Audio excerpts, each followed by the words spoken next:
Bismillahirrahmanirrahim. Assalamualaikum warahmatullahi wabarakatuh. Kembali lagi bersama dengan saya Muhammad Maruf Syafruddin, mahasiswa jurusan Hukum Ekonomi Syariah semester 6, Fakultas Syariah dan Hukum UIN Alauddin Makassar.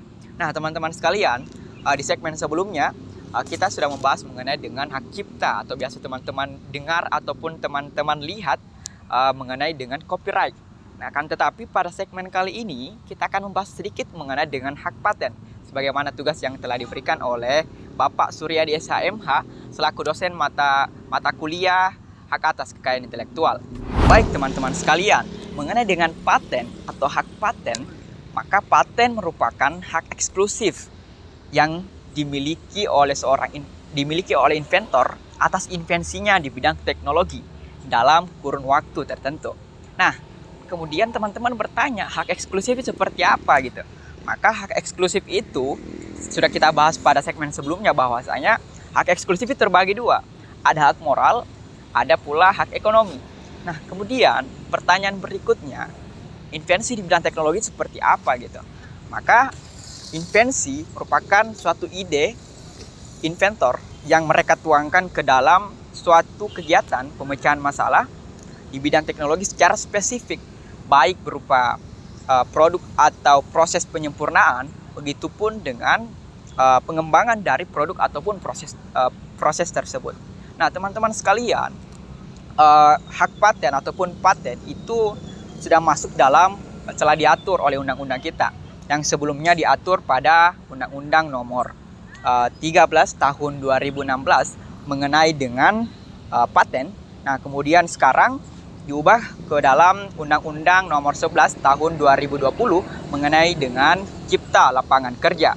Teman-teman sekalian, kita dalam undang-undang telah diatur pula bahwasanya pada pasal 160 Undang-Undang Paten yang sebelumnya, bahwasanya diatur ketika terjadi pelanggaran paten, ya, maka itu pertama sanksinya adalah penjara paling lama 4 tahun. Nah, kemudian yang kedua itu akan didenda maksimal 1 miliar. Maka kebayangkan teman-teman sekalian ketika kita melakukan sebuah pelanggaran paten itu sendiri. Nah, kita lanjut ke segmen berikutnya. Nah, kemudian teman-teman sekalian, kita beralih kepada contoh. Nah, mungkin pada segmen kali ini, pada kesempatan kali ini, saya akan membahas sedikit ataupun apa yang ada di dalam ini ataupun ini. Nah, teman-teman sekalian, mungkin teman-teman sudah tahu bahwasanya itu merupakan laptop dan komputer. Nah, pada segmen kali ini saya akan membahas apa yang ada di dalam laptop ataupun komputer tersebut. Nah, saya akan membahas mengenai dengan invensi dari sebuah ibaratnya otak ataupun kepala dari laptop dan komputer itu. Yang dimana ketika produk invensi ini tidak ada, maka fungsi dari laptop ataupun komputer itu tidak dapat berjalan dengan maksimal, ya, ataupun tidak bisa menyala, kawan-kawan sekalian.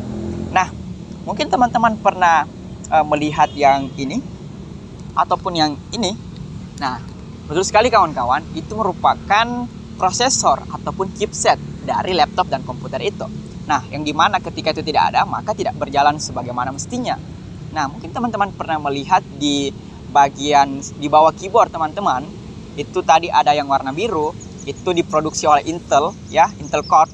Kemudian yang warna merah itu tadi ada AMD yang berwarna diproduksi oleh AMD Ryzen, ya, AMD. Nah, dari itu teman-teman merupakan ibaratnya itu sebagai polisi lalu lintas di laptop dan komputer itu. Nah, dia yang mengatur proses-proses data, ataupun ketika teman-teman membuka sebuah aplikasi, maka itulah guna dari prosesor ataupun chipset itu. Nah, beda ketika teman-teman memiliki sebuah laptop yang hanya diikutsertakan dengan Intel Celeron, ya, jenis paling bawah dari Intel, dari prosesor itu. Kemudian teman-teman ingin memasukkan ataupun menggunakan aplikasi yang berat, nah, seperti CorelDRAW, Adobe Photoshop dan sebagainya. Nah, maka akan terjadi yang namanya stagnisasi ataupun lag di laptop teman-teman. Bahkan, ya, kemungkinan besar laptop teman-teman bisa diulang kembali ataupun di restart ulang gitu. Nah, maka dari itu teman-teman sekalian, saya akan membahas lagi mengenai dengan persoalan-persoalan yang ada di Intel. Mengenai dengan persoalan-persoalan tersebut, tetap lanjut di video kali ini. Nah, kemudian teman-teman sekalian, ternyata sepanjang sejarah dari Intel Corp itu pernah dituduh oleh VLSI Technology, sebuah perusahaan yang bergerak di bidang itu juga, pembuatan chipset ataupun prosesor. Nah, dia dituduh melakukan pelanggaran terhadap 2 hak paten yang mereka miliki gitu. Nah, kemudian VLSI Technology ini itu menuntut ataupun menggugat sebanyak 2,18 miliar dolar AS atau setara dengan 31,1 triliun. Nah, bayangkan teman-teman sekalian bahwasanya itu merupakan, dan ternyata kasus tersebut merupakan kasus pelanggaran hak paten terbesar yang pernah terjadi di Amerika Serikat. Nah, kembali kepada sejarah ketika kita menguliti dari kasus ini, yang sebelumnya Intel Corp mengatakan kepada VLSI Technology. Nah, sepanjang sejarah VLSI Technology ini berdiri, sebagaimana disebutkan 4 tahun yang lalu yang dilansir pada tahun 2021 kemarin, dia mengatakan bahwasanya VLSI Technology ini tidak pernah mengeluarkan produk apapun. Nah, kemudian VLSI Technology ini itu memberikan kejelasan bahwasanya kedua hak paten dari pembuatan chip ini, chip yang pertama itu dikeluarkan hak patennya pada tahun 2012 oleh Freescale Semiconductor Inc. Nah, kemudian hak paten yang kedua pembuatan chip itu dikeluarkan pada tahun 2010 oleh Sigmatel. Nah, kemudian Freescale ini mengakuisisi Sigmatel. Nah, kemudian 4 tahun setelah itu, pada tahun 2015 tepatnya, perusahaan ini, Freescale itu, perusahaan Freescale ataupun yang telah mengakuisisi Sigmatel tadi, itu dibeli oleh NXP Semiconductor Inc.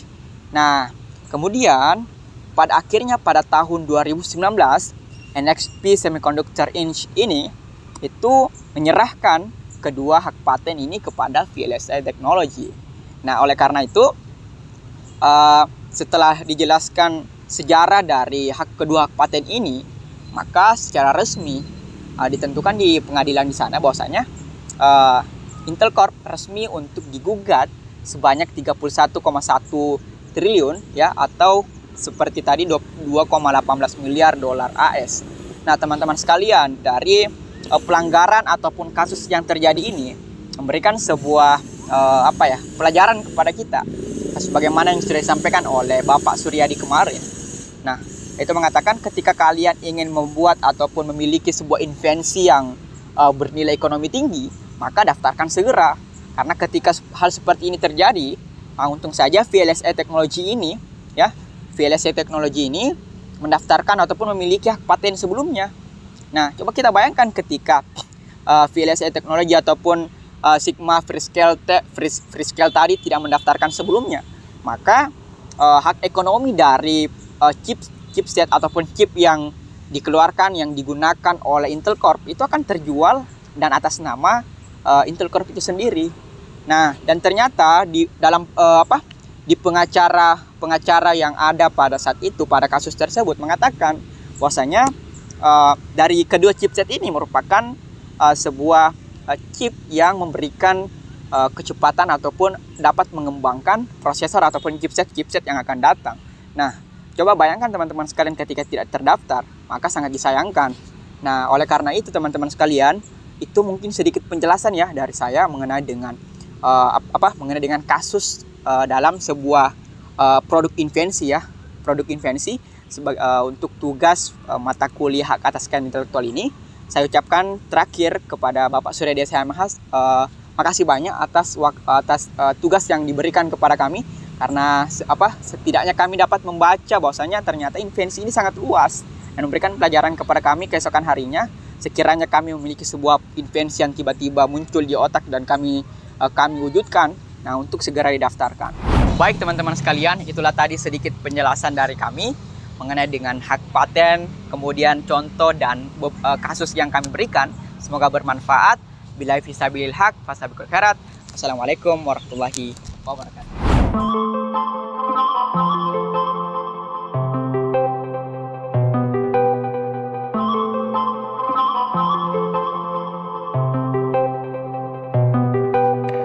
I control